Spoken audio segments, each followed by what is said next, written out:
Kış mevsiminin gelmesiyle birlikte hastalıkları da beraberinde getirdi. Özellikle öksürük bizim evdeki çocuklarda çok fazlalaştı.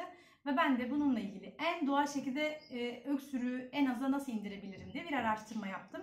Ve bir kür denedim. İlk uygulamamızda gerçekten çok hafifletti, çok rahatlattı.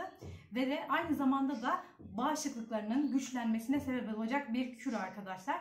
Sizlerin de çevrenizde, kendinizde, çocuklarınızda en doğal yöntemle öksürükten nasıl kurtarabilirim ya da bağışıklıklarını nasıl güçlendirebilirim diyorsanız bu kürümü muhakkak uygulamanızı tavsiye ediyorum. Ve kürümde kullanacağım malzemelerime geçelim.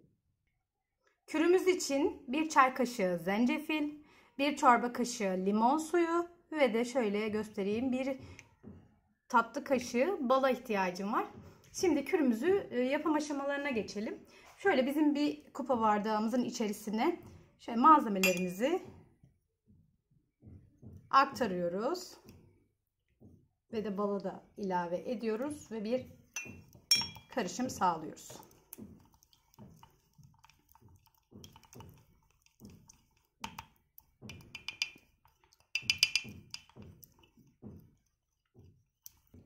Bir karışım sağladıktan sonra içerisine kaynamış suyumuzu ilave ediyoruz.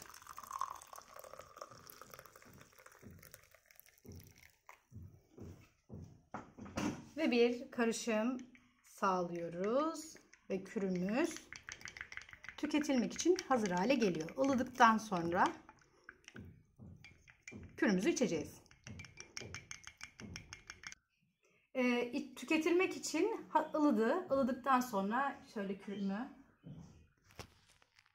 içiyorum ve tadı da gerçekten çok hoş.